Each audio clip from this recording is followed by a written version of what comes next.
তো এখন আমরা থার্ড কন্ডিশনাল বা শেষ কন্ডিশনাল সম্পর্কে জানব। তো থার্ড কন্ডিশনালের স্ট্রাকচারটা হলো ইফ অবশ্যই থাকবে, কারণ কন্ডিশনাল সেন্টেন্সে অবশ্যই ইফ থাকে। ইফ থাকার পর এটা পাস্ট পারফেক্ট হবে। পাস্ট পারফেক্ট হলে তারপর সেটাকে আমরা কিভাবে কন্ডিশনালের রূপ দিব, প্রথমে সাবজেক্ট, তারপর উড হ্যাভ, কুড হ্যাভ বা মাইট হ্যাভ, তারপর ভার্ব 3। তো আমরা এখানে একটা এক্সাম্পল দেখাচ্ছি যে if he had ordered I would have gone. সে আমাকে আদেশ করেছে, আমি গিয়েছি। তো দেখো এখানে কন্ডিশনাল সেন্টেন্সে ইফ থাকলেই বুঝতে পারবে এটা কন্ডিশনাল সেন্টেন্স। আর এখানে সাবজেক্ট আছে, তো এখানে হ্যাড আছে। এখন হ্যাড দেখে তো আমরা বুঝতে পারি না যে এটা পাস্ট পারফেক্ট কিনা, কারণ হচ্ছে কি আমরা আগেও দেখেছি যে হ্যাড থাকলে পাস্ট ইনডিফিনিট হয়। তো আমরা বুঝবো কী করে এই সেন্টেন্সটা পাস্ট পারফেক্ট? আমরা এই সেন্টেন্সের ভার্বের দিকে লক্ষ্য করব। এটা অবশ্যই ভার্ব 3। তো ভার্ব 3 হওয়ার কারণে আমরা বুঝতে পেরেছি যে এটা পাস্ট পারফেক্ট সেন্টেন্স। আর পাস্ট পারফেক্ট সেন্টেন্সের কিন্তু থার্ড কন্ডিশনাল হয়। তো এই থার্ড কন্ডিশনালটা আমরা কীভাবে পূরণ করব? দেখো আমাদের এই রুলসের নিয়ম অনুসারে সাবজেক্ট থাকবে, তারপর এখানে আছে would have, could have, might have. তো সেখান থেকে আমরা উড হ্যাভ নিলাম, তারপর আমাদের বলা আছে ভার্ব 3, তো আমরা সেই জন্য হচ্ছে গিয়ে গন নিলাম। আমরা জানি যে গন এর পাস্ট ফর্ম হচ্ছে গো, এবং গনের প্রেজেন্ট ফর্ম হচ্ছে গো, আর গনের পাস্ট ফর্ম হচ্ছে গিয়ে গেট, আর গনের পাস্ট পারফেক্ট হচ্ছে গিয়ে গন। তো আমরা এখানে একটু টেন্স সম্পর্কে একটু হালকা টাচ দিব। তো আমরা কিভাবে বুঝবো যে সেন্টেন্সটা পাস্ট পারফেক্ট?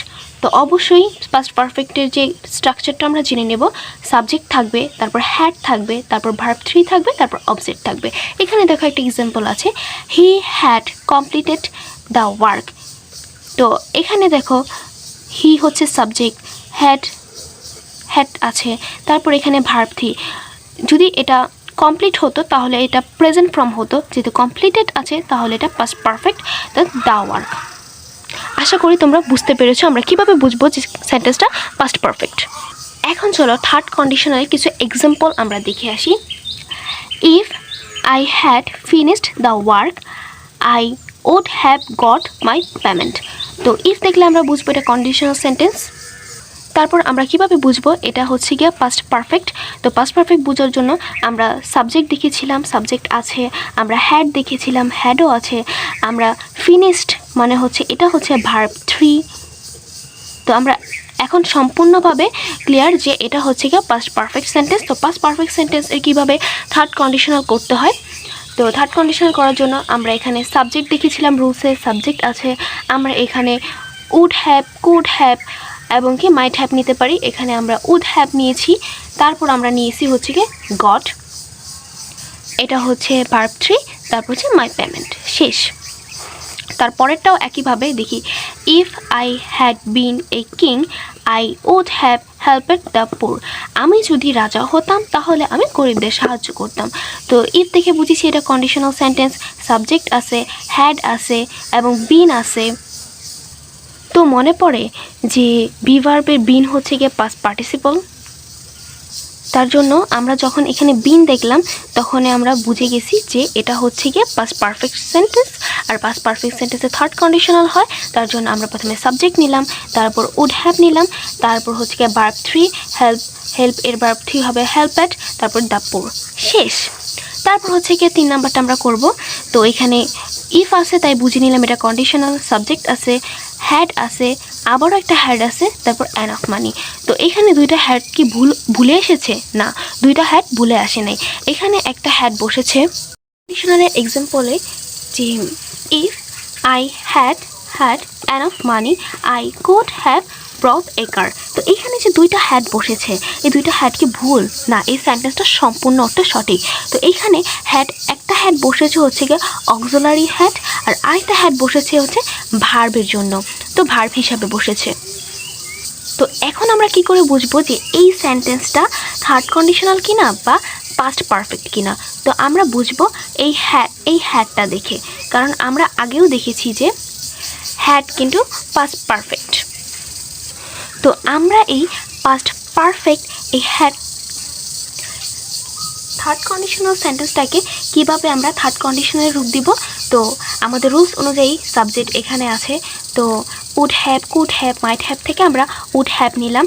তারপর হচ্ছে গিয়ে ব্রট মানে হচ্ছে গিয়ে ভার্বের থ্রি, তারপর একার এক্সটেনশন। তো আশা করি তোমাদের থার্ড কন্ডিশনাল সেন্টেন্সে আর কোনো ঝামেলা নেই। তো আমরা এখানে একটু ব্যতিক্রম সম্পর্কে জানবো। আমি শুরুতেই বলেছিলাম যে যদি আমরা এতক্ষণ ধরে জেনে আসছি যে ইফ যুক্ত সেন্টেন্স থাকলেই কেবল কন্ডিশনাল। এখন ধরো ইফ নাই, তো তুমি বুঝবা কি করে যে এই সেন্টেন্সটা কন্ডিশনাল সেন্টেন্স কিনা। তো এটাও কিন্তু জেনে রাখা খুবই গুরুত্বপূর্ণ। মনে রাখবে, যাহাই ব্যতিক্রম তাহাই কিন্তু অ্যাডমিশন পরীক্ষায় আসে, কাজে এটা জেনে রাখা খুবই গুরুত্বপূর্ণ। তো এইখানে একটা এক্সাম্পল দেখো, were I a millionaire I could help the helpless. যদি আমি কোটিপতি হতাম তাহলে আমি গরিবদের সাহায্য করতাম। তো মনে রাখবে, ওয়ার দিয়েও কিন্তু সেন্টেন্স শুরু হয়, আর যখন ওয়ার দিয়ে সেন্টেন্স শুরু হয় তখন সেই সেন্টেন্সটাকে বলে পাস্ট ইনডিফিনিট সেন্টেন্স।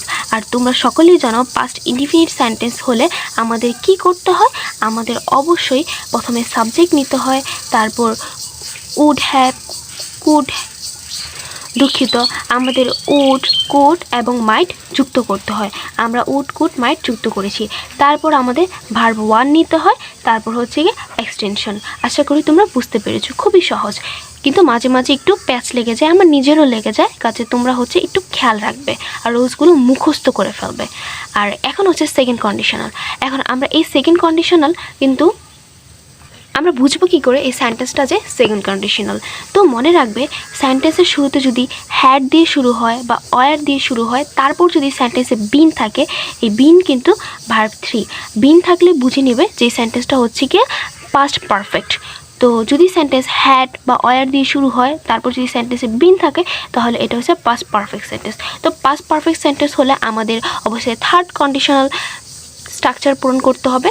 তো আমরা থার্ড কন্ডিশনের স্ট্রাকচার অনুসারে এখানে সাবজেক্ট বসালাম, তারপর এখানে আমরা উড হ্যাভ বসাতে পারতাম, কুড হ্যাভ বসাতে পারতাম এবং হচ্ছে মাইট হ্যাভ বসাতে পারতাম। তার জন্য আমরা এখানে উড হ্যাভ বসিয়েছি।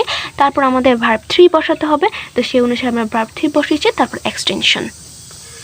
আমি আশা করছি আজকের পরে কারো এইচএসসি লেভেলে বা অ্যাডমিশন লেভেলে আর এই কন্ডিশনাল সেন্টেন্স নিয়ে ঝামেলা হবে না। তাহলে সকলে সুস্থ থাকো, ভালো থাকো।